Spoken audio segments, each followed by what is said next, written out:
Assalamualaikum warahmatullahi wabarakatuh.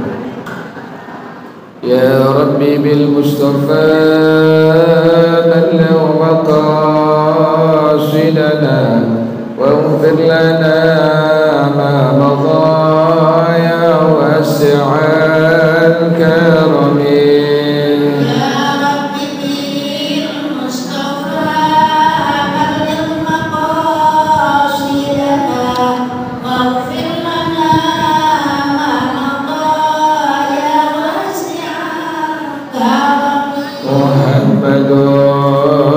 سيد الكونين والثقلين والفريقين من عرب ومن عجم.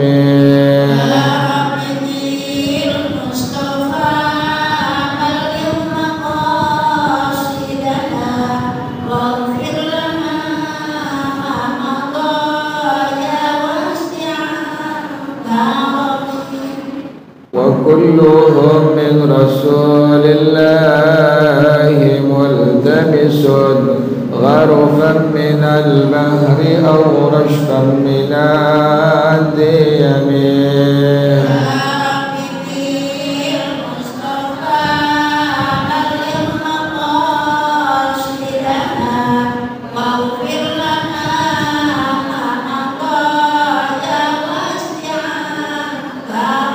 والحبيب الذي ترجى شفاعته في كل حول من الأهوال مقتهم.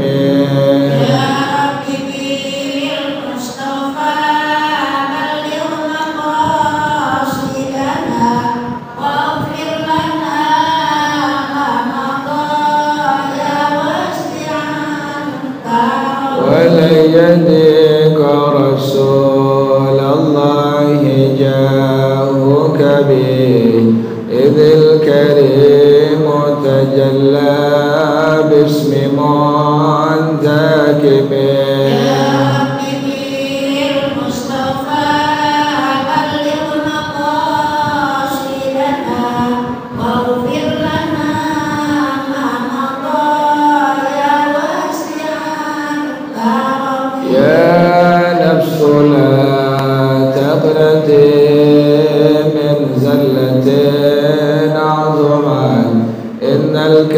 الكبائر في الغفران كالأمم. يا ربي المصطفى بلغ مقاصدنا واغفر لنا ما مضى يا واسع الكرم. ومن تكن برسول الله نصرته إن تلقاه القصد في أجامها تاجم. يا ربي المصطفى بلغ مقاصدنا واغفر لنا ما مضى يا واسع الكرم. لعل رحمة الله حين يقسمها تأتي على حسب العصيان في القسم. يا ربي المصطفى بلغ مقاصدنا واغفر لنا ما مضى يا واسع الكرم. لم يحتلم قد ضاها مطلقا أبدا وما تثاءب أصلا في مدى الزمن. يا ربي المصطفى بلغ مقاصدنا واغفر لنا ما مضى يا واسع الكرم. منه الدواب فلم تهرب وما وقعت ذبابة أبدا في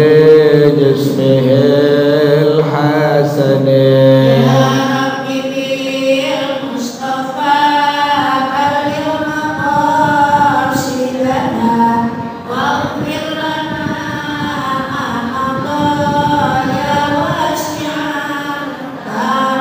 خلفه كأمام رؤية ثبتت ولا يرى آثار بول منه في علن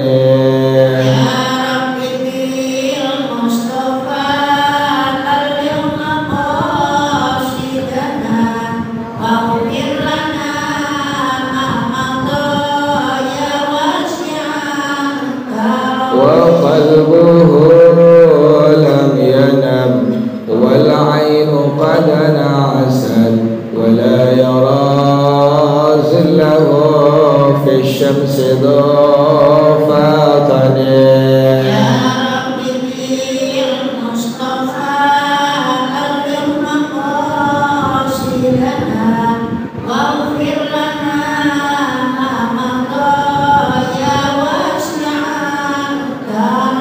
كتفاه قد علتا قوما إذا جلسوا عند الولادة سف يدا بمختتني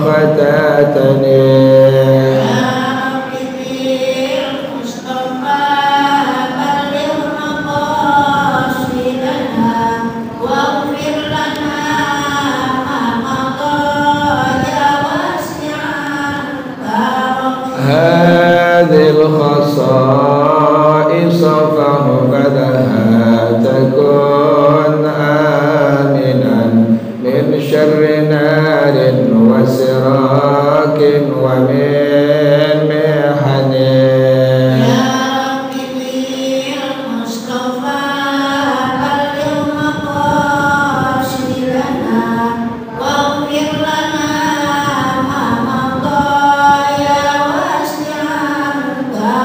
اللهم صل وسلم وبارك عليه وعلى الحمد رسول الله صلى الله عليه وسلم ثم إلى أرواح آبائه وإخوانه من الأنبياء والمرسلين والصحابة أجمعين والتابعين لهم بإحسان إلى يوم الدين ثم إلى أرواح آبائنا وأمهاتنا وأجدادنا وجداتنا ومشايخنا ومعلمين في الدين ولجميع المسلمين والمسلمات والمؤمنين والمؤمنات صلى الله عليه وسلم سعيد بن محمد معجب والشيخ عبد الله بن عبد الرحمن بفضل وإلى روح شيخنا ورب أرواحنا الحبيب علي بن الحبيب عبد الرحمن السقاف وإلى روح شيخنا ورب أرواحنا الحبيب عبد الرحمن بن أحمد السقاف إلى روح شيخنا ورب أرواحنا كيف ضياء الدين بن كيهد الخير وأصولهم وفروعهم وذوي الهدوء عليهم أجمعين أن الله إذا غشاهم بالرحمة والمغفرة أن الله يغفر لهم ويرحمهم ويعلي درجاتهم بالجنة ويعين علينا من بركاتهم وأسرارهم وأنوارهم وعلومهم ونفحاتهم وكراماتهم وإمدادهم في الدين والدنيا والآخرة الفاتحة لهذه النية وعلى كل نية صالحة جالبة لكل خير دافعة لكل شر وإلى حضرة النبي محمد صلى الله عليه وآله وصحبه وسلم الفاتحة أعوذ بالله من الشيطان الرجيم بسم الله الرحمن الرحيم الحمد لله رب العالمين الرحمن الرحيم مالك يوم الدين إياك نعبد وإياك نستعين اهدنا الصراط المستقيم صراط الذين أنعمت عليهم غير المغضوب عليهم ولا الضالين آمين اللهم صل وسلم على سيدنا محمد الفاتح لما أغلق الخاتم لما سبق الناصر الحق بالحق والهادي إلى صراطك المستقيم وعلى آله وصحبه حق قدره ومقداره العظيم. اللهم أخرجنا من ظلمات الوهم وأكرمنا بنور الفهم وافتح علينا بمعرفة العلم وحسن أخلاقنا بالحلم وسهل لنا أبواب فضلك وانشر علينا من خزائن رحمتك يا أرحم الراحمين. Bacaannya sampai walawin gharazat ya Bu ya. Ya Bu ya, benar ya? Oh, diulang lagi. Diulang lagi Bu. Diulang lagi bacaannya.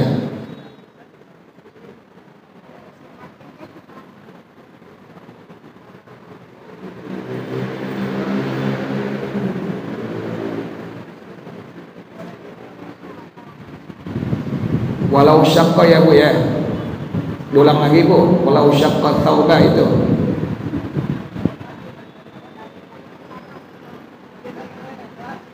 Hah? Ulang lagi Bu aja ya. Bismillahirrahmanirrahim. Walau syaqqa at-taubah lam yajtahid lihtimali kauni syakki fi mahallin najasati wa kharaja bitaqyidil makani biddiqi ma law ittasa'a bi anzada ala qadri mawdi'i salatihi fayundabu al-ijtihadu walahu an yusalliya fihi biduni ijtihadin ila an yabqa qadrun najisi walau ghasala nisfa ay ba'da mutanajjisin kathawbin tanajjasa kulluhu aw ba'duhu washtabaha thumma baqihi bisabbil ma'i alayhi la fi nahwi jafnatin wa illa lam yadhhur minhu syai'un li'anna tarfahu al-akhara najisun mumasun lima'in qalilin ghairi waridin fayunajjisuhu tahura kulluhu in ghasala al-baqiya ma'a mujawirihi minal maghsuli awwalan wa illa yansilul mujawira fayabqa al-muntasafu bi fathi as-sadi ala najasatihi li'annahu radbun mulaqin linajisin duna mulaqihi li'anna najasatal mujawiri la tata'adda lima ba'dahu wa illa latanajjasa as-saminu al-jamidu kulluhu bil fa'rati wa huwa khilafun nafsi wa la tasihhu salatu man yulaqi ba'du badanihi aw mahmulihi min thawbihi aw ghairihi najasatan fi juz'in min salatihi wa illam yataharram biharakatihi linisbatihi ilaihi walau in gharazat ibratun bibadanihi wattasalat bidamin kathirin walam tastatir lam tasihha salatuhu in amkana ikhrajuha bila masyaqqatin li'annahu hamilun muttasilan binajisin walau darabathu akrabun fi salatihi lam yadurra aw hayyatun darra idil hayyatu ya'lu sammuha fi zahiril badani wal aqrabu tafrahuhu fil batini wa kharaja bimahmulihi nahu saririn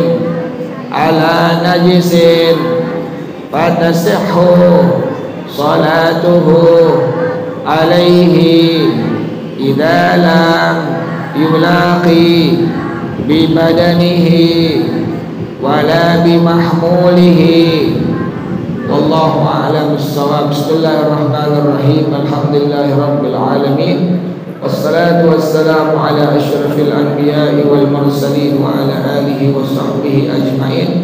Qala Syekhul Imamul Muallif rahimahullah wa adama an-naf'a bihi barakati ulumih wa bikum bid-darain amin. Qala radhiyallahu ta'ala anhu. Bismillahirrahmanirrahim.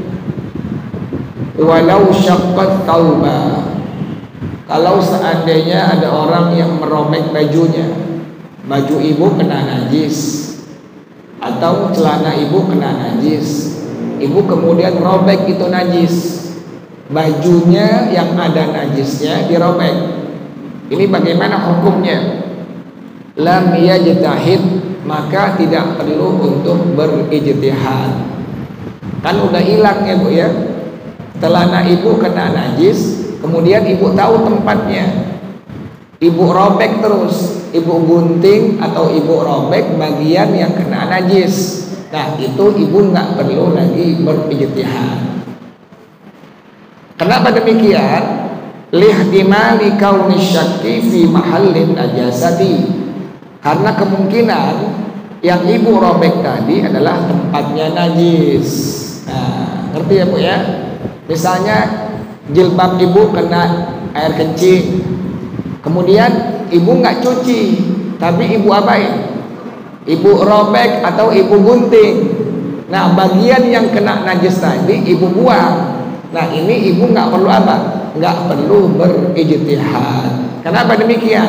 Karena dimungkinkan bagian yang tadi ibu sudah gunting, bagian yang tadi ibu sudah robek, itu bagian yang terkena air kencing atau najis tersebut. Ngerti ya bu ya? Ini sih kekayaan ya bu ya. Kebanyakan duit nih bu nih. Kena najis bukan dicuci tapi diapain? Dirobek. Boleh nggak begitu? Boleh, nggak masalah. Cuma kita nggak begitu. Ini kalau seandainya ada orang yang duitnya lebih ya bu ya, setiap kena kencing dirobek kayak begitu. Nah, padahal masih ada tadi itu sebelumnya, pakai air dicuci masih bisa. Tapi kalau seandainya ada orang yang demikian, dia kena kencing pada bagian misalnya bajunya, kemudian dia gunting bagian yang kena kencing, atau dia robek, maka ibu tidak perlu untuk berijtihad. Kenapa demikian? Karena dimungkinkan tempat yang tadi ibu gunting atau robek itu tempat daripada air kencing tersebut. Ngerti ya Bu ya?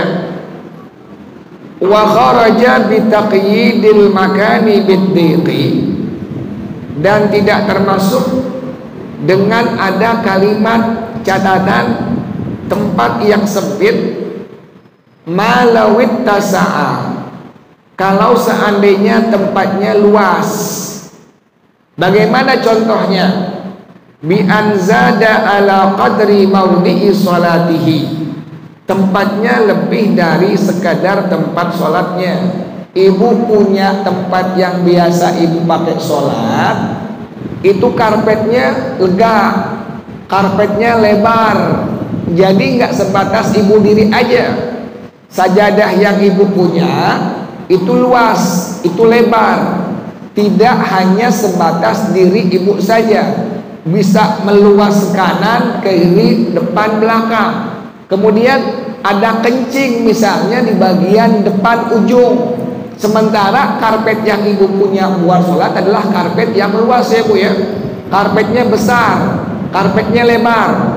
Nah ini bagaimana hukum berijtihadnya? Fayundamul ijtihadu, maka berijtihadnya hukumnya sunnah. Buat nentuin, ibu pas lagi sembahyang, pas pengen sembahyang, cucu ibu misalnya kencing. Nah karpet yang ibu punya pakai buat sembahyang itu karpetnya lebar, karpetnya besar, cucu ibu kencing pada bagian depan, sementara ibu sholatnya pada bagian belakang. Nah hal seperti itu ibu disunnahkan untuk berijtihad. Apa maknanya? Ibu disunnahkan untuk menentukan, bisa ibu sholatnya di sebelah mana boleh, karena ibu udah tahu lokasi dari air kencing cucu ibu. Nah terus bagaimana sholatnya itu? Walahu an yusalliya fihi biduni ijtihadin, dan bagi orang tersebut diperbolehkan dia sholat tanpa berijtihad ila an yabqa qadrun najisi, sampai masih ada sisa kadar daripada najisnya. Ngerti ya Bu ya? Jadi ibu punya sajadah besar, ibu punya karpet yang biasa pakai untuk sholat lebar, kemudian anak ibu kencing misalnya di pinggir sebelah kanan. Ibu udah tahu, ibu jangan di situ sholatnya, ibu menjauh sedikit dari tempat yang tadi ada air kencing anak ibu. Nah dalam kondisi seperti itu, maka ibu dihukumkan sholatnya sah sekalipun tanpa berijtihad. Kenapa demikian? Karena tempatnya adalah tempat yang apa tadi Bu? Yang luas atau yang lebar. Ngerti ya Bu ya? Kalau sempit segitu-gitunya, tempatnya sempit, sajadahnya sempit, maka ibu harus berijtihad. Ibu tentuin tempat mana yang nggak kena air kencing, harus seperti itu.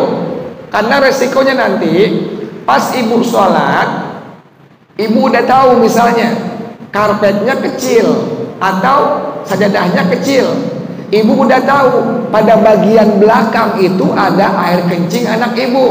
Ibu sholat, pas ibu sholat, sajadah yang tadi ada air kencingnya kena ibu atau kena bagian tubuh ibu, bagaimana hukum sholatnya? Hukum sholatnya dihukumkan batal, tidak sah. Ngerti ya Bu ya? Kenapa demikian? Karena ada najis yang terkena dari mukena yang ibu sedang pakai, atau terkena bagian tubuh daripada ibu. Ngerti ya Bu ya? Jadi kalau tempatnya lega, tempat sholatnya lebar, luas, nah ibu sekalipun tidak berijtihad, ibu langsung sholat, maka dihukumkan sah. Kenapa demikian? Risiko terkena air kencing tadi tidak ada, karena ibu udah tahu, wah di ujung sebelah kanan ada air kencing cucu saya di sana. Nah ibu munduran sedikit, pas ibu sholat ibu yakin mukena ibu nggak kena air kencing, juga bagian tubuh ibu nggak kena air kencing, maka dihukumkan sholat ibu dihukumkan sah. Ngerti ya Bu ya? Lain halnya dengan yang kemarin sebelumnya. Ada orang yang sholat karpetnya sempit kecil atau sajadahnya kecil sempit. Cucu ibu kencing di ujung sebelah kanan, ibu maksain sholat juga. Nah, ibu harus wajib berijtihad untuk menentukan tuh tempat kencingnya sebelah mana. Kenapa demikian? Karena resikonya kalau pas ibu sholat, ibu kena air kencing tadi, atau bagian tubuh ibu kena air kencing tadi, maka dihukumkan sholat ibu batal, tidak sah. Ngerti ya Bu ya? Ingatin Bu, yang batal bukan wudhunya Bu ya. Yang batal adalah sholatnya. Wudhu ibu batal gak Bu? Gak batal. Wudhunya gak batal, yang batal hanya sholat ibu saja. Kenapa demikian? Karena syarat sah sholat harus suci. Tubuh ibu harus suci, tempat sholatnya harus suci, baju ibu dari segala hal yang berkaitan dengan najis. Ngerti ya Bu ya? Kemudian walau wasala nisfa ay ba'dha mutanajjisin kataubin tanajjasa kulluhu aw ba'duhu. Kalau seandainya ada orang yang mencuci sebagian dari baju yang terkena najis, contohnya seluruhnya atau sebagiannya, washtabaha, kemudian samar, thumma baqihi bisabbil ma'i alaihi, kemudian sisanya disiramin air, la fi nahwi jafnatin, tidak berada pada mangkuk besar atau ember besar atau bak mandi yang besar. Nah ibu ini, kalau ibu cuci baju, cuci celana, atau cuci mukena atau kain yang kira-kira ada air kencingnya, kira-kira ada tinjanya, ada taiknya Bu ya, itu jangan digabung pada satu tempat dengan baju yang bersih. Misalnya anak ibu kencing, itu usahakan semaksimal mungkin baju anak ibu, celana anak ibu yang kena kencing atau yang kena tai dipisahin Bu. Waktu ibu nyuci jangan digabung setempat. Misalnya di mesin cuci ya Bu ya, mesin cuci ini ibu nyuci pertama khusus buat baju yang tidak kena apa Bu? Yang nggak kena najis, nggak kena kencing, nggak kena tai, cuci semua tuh, baju ibu, baju suami ibu, baju anak ibu, kaosnya, kemudian celananya, cuci. Jangan dicampur dengan baju atau celana yang terkena kencing atau terkena tai. Nah, baju yang terkena kencing, baju anak ibu misalnya yang masih kecil, yang masih bayi, yang kena kencing, yang kena tai, cucinya di luar, jangan di bak mandi, jangan di ember. Ibu siramin pakai air keran. Jadi ibu cuci tuh, ibu gosok, ibu sampai lihat warna najisnya, bau najisnya itu hilang semua. Warna, bau, rasanya hilang semua. Nah, baru ibu yakin selesai, ibu lihat, nah ini udah hilang ini, udah hilang materi kencingnya, udah hilang materi tainya, sudah hilang semuanya, rasanya, warnanya, baunya. Baru ibu taruh di mesin cuci, baru ibu gabung dengan baju yang tadi bersih. Tapi kalau ibu langsung gabung, ibu gabung langsung baju yang bersih, yang tidak ada kencingnya, baju yang tidak ada taiknya, digabung dengan baju bayi ibu, baju anak ibu yang masih kecil yang ada air kencingnya, yang ada taiknya, maka otomatis semua bajunya menjadi mutanajis. Ya Bu ya? Makanya begitu ya Bu ya, cara nyuci baju yang terkena air kencing atau tai atau najis yang lainnya itu demikian, dipisahkan dan jangan ditampung, digabung pada sebuah ember atau bak. Jadi airnya harus ngalir ya Bu ya, yang paling aman pakai air keran. Kalau pakai air yang di bak mandi, kalau bak mandi ibu gede nggak masalah. Khawatir bak mandi ibu kecil, nggak sampai 2 kullah. Khawatir airnya air mustakmal, ya bu ya. Kena cipratan wudhu, kena cipratan air mandi hadas. Makanya yang paling aman, ibu cuci langsung pakai air apa tadi bu? Air keran. Keran dibuka, siramin tuh. Ibu gosok dulu pakai sabun. Ibu cuci, gosok pakai sabun. Pas ngebilasin, pas ibu nyuci, guyurin langsung menggunakan air keran. Karena demikian syaratnya. Pada waktu ibu nyuci najis, kencing, tai atau najis yang lainnya, harus wajib menggunakan air yang suci, mensucikan. Ngerti ya bu ya? Jadi itu cara nyuci baju. Kalau seandainya ada bayi ibu di rumah, atau ada cucu yang bajunya, celananya terkena kencing atau terkena tahinya. Ngerti ya bu ya? Wa illa lam yadhur minhu syai'un. Kalau tidak demikian, maka sedikit pun dari baju tadi tidak bisa menjadi suci. Jadi kalau seandainya baju yang tadi ibu punya yang bersih, kemudian baju yang anak ibu, cucu ibu terkena air kencing atau tai, nyucinya langsung digabung di ember, jadi airnya nggak ngalir bu. Misalnya baju anak ibu yang masih bayi yang kena kencing, ibu rendam di bak mandi, rendam di ember, kemudian ibu gosok-gosok, ibu ilangin tuh bau pesingnya, ibu ilangin tainya, maka dihukumkan dalam hukum agama tidak menjadi suci celana atau baju bayi ibu tadi. Kenapa demikian? Karena airnya tidak dialirkan, ya bu ya. Jadi nggak boleh diapain bu? Nggak boleh ditampung di sebuah tempat, ember atau bak, itu nggak boleh. Kenapa demikian? Kalau cara ujinya demikian, maka dihukumkan celana bayi ibu, kemudian baju bayi ibu dihukumkan tidak suci dari najis. Jadi cara bagaimana? Jadi cara pertama untuk cara yang pertama tadi, baju bayi yang terkena air kencing atau terkena tai itu cucinya disiramin langsung dengan air keran. Artinya apa? Air yang suci mensucikan. Kenapa demikian harus seperti itu dan dihukumkan demikian tidak menjadi suci? Li'anna tarfahul akhara najisun mumasun lima'in qalilin ghairi waridin fayunajjisuhu.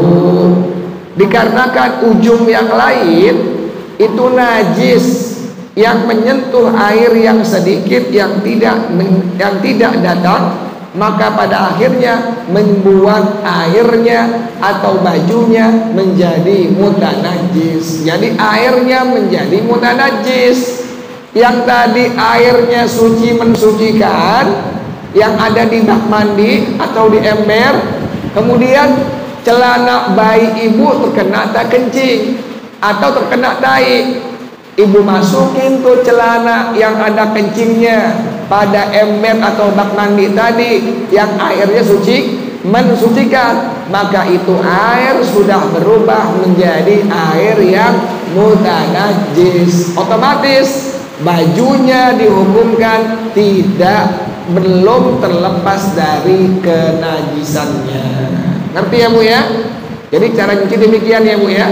Cara nyucinya harus di luar, tidak diperbolehkan digabung di sebuah tempat atau sebuah wadah. Jelas ya bu ya? Tahura kulluhu in ghasalal baqiyah ma'a mujawirihi minal maghsuli awalan, maka akan bersih seluruhnya jika orang tersebut mencuci sisanya bersama dari hal yang berdekatan kepadanya dari yang dicuci pertama kali. Jadi harus caranya seperti yang tadi sudah saya jelaskan. Wa illa, kalau tidak, yagsilul mujawira fayabqal muntasafu bi fathis shadi ala najasatihi. Dia cuci yang berdekatan kepada najis, kemudian maka sisanya masih ada najisnya. Jadi cara demikian ya Bu ya, cucinya seluruhnya pada baju yang terkena najis atau celana yang terkena najis. Itu demikian. Cara nyucinya harus disiram dan airnya harus menggunakan air yang suci, mensucikan. Li'annahu radbun mulakin linajisin duna mulaqihi, karena dia basah yang mengenai najis, duna mulaqihi, li'anna najasatal mujawiri la tata'adda lima ba'dahu, karena najis yang berdekatan itu tidak bisa melampaui yang setelahnya. Ngerti ya Bu ya? Jadi cara nyuci baju atau celana yang terkena kencing tadi, airnya harus dialirkan, nggak boleh di sebuah wadah, baik itu ember atau bak. Kemudian baju yang terkena kencing atau celana yang terkena kencing ditaruh di dalamnya. Hal seperti itu tidak menjadikan bajunya menjadi yang suci, juga tidak menjadikan celananya menjadi suci kembali. Tadi ibu caranya Bu ya, caranya harus tadi adalah airnya dialirkan pada baju atau celana yang terkena air kencing tadi.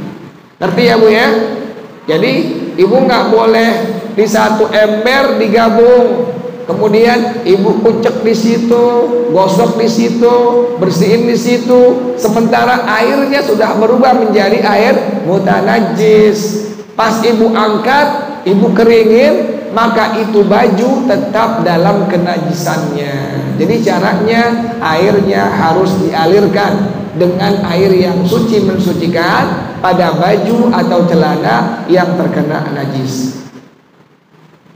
Wa illa, kalau tidak, la tanajjasas saminul jamidu kulluhu bil fa'rati, akan menjadi bernajis as-saminul jamidu, keju yang beku seluruhnya dengan sebab dimakan oleh tikus.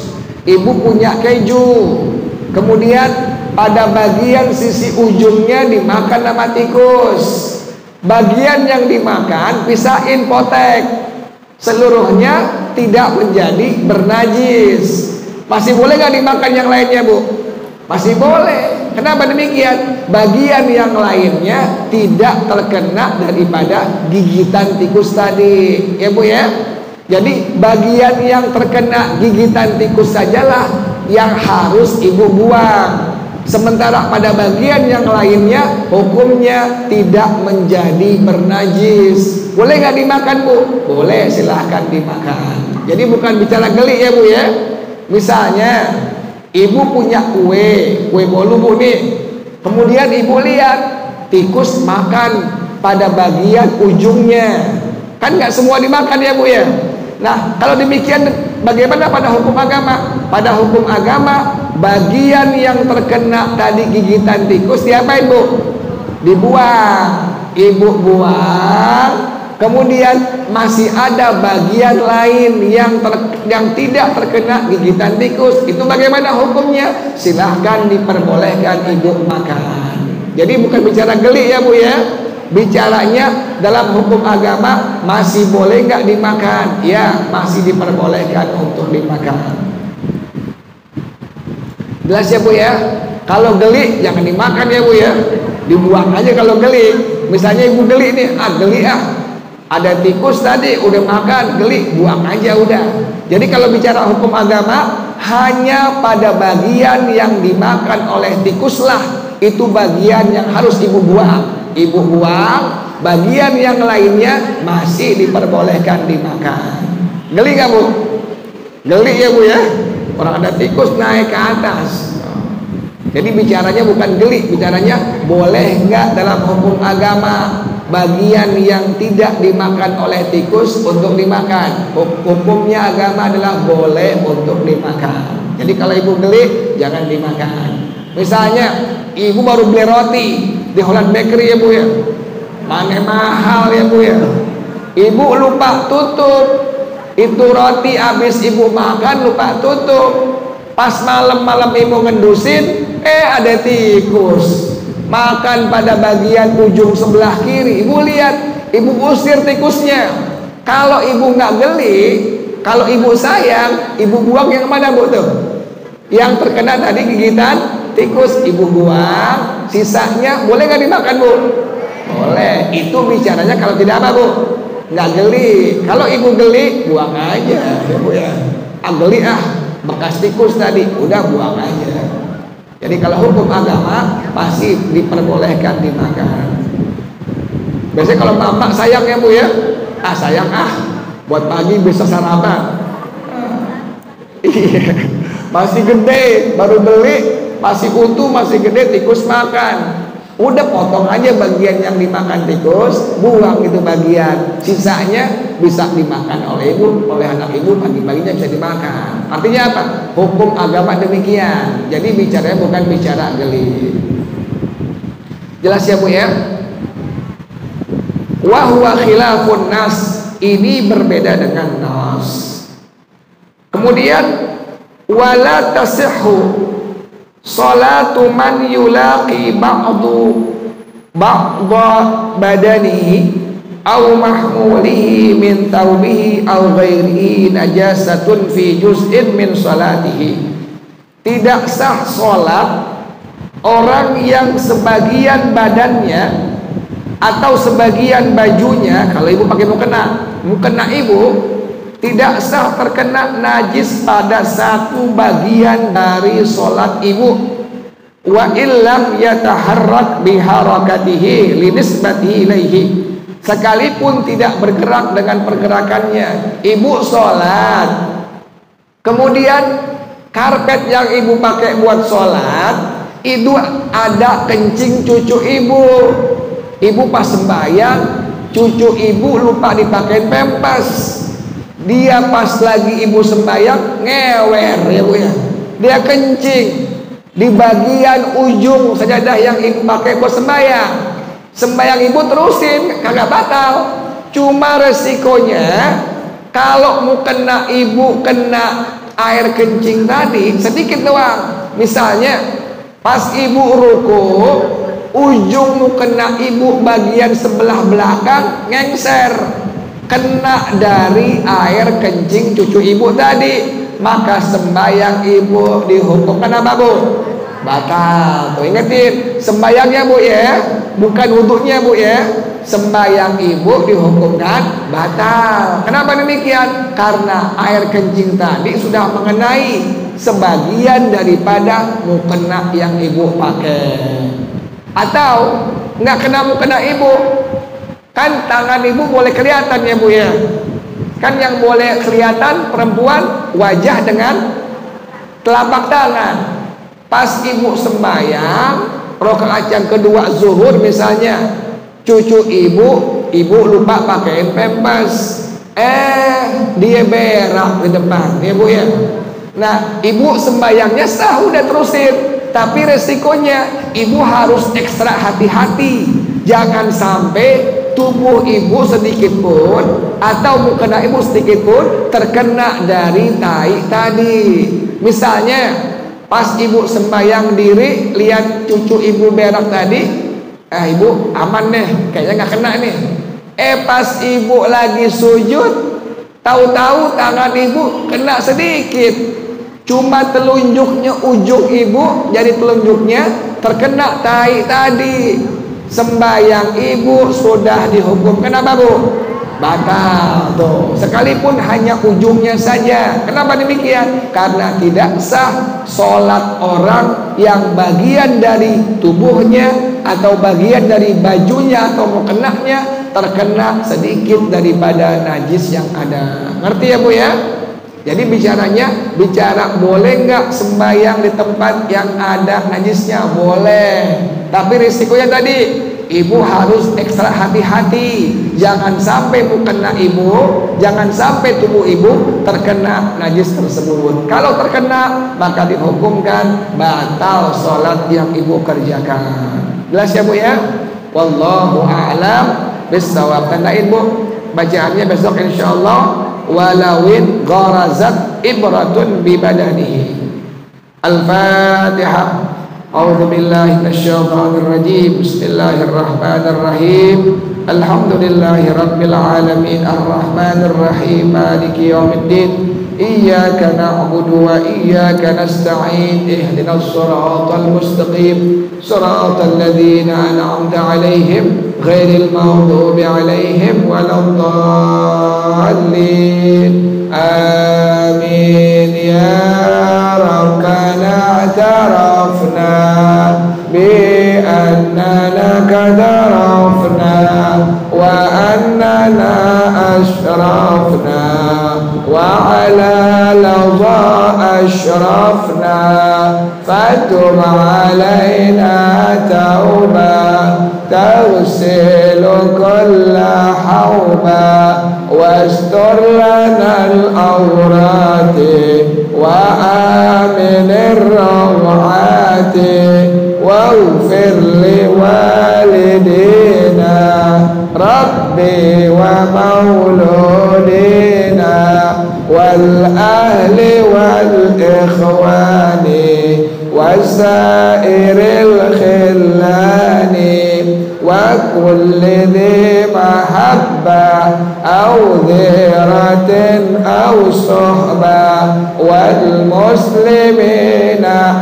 ajma' amin rabbi asma' fadlan wa judan manna la biktisabin minna bil mustafa rasuli nahza bi kulli suli salla wa sallam rabbi alaihi addal habbi wal ali wal ashabi aidadatas suhbi walhamdulil ilahi fil bada'i wat tanahi. Baca bersama-sama subhanakallahumma wa bihamdika asyhadu an la ilaha illa anta astaghfiruka wa atubu ilaik. Hadanallah summa assalamu alaikum warahmatullahi wabarakatuh.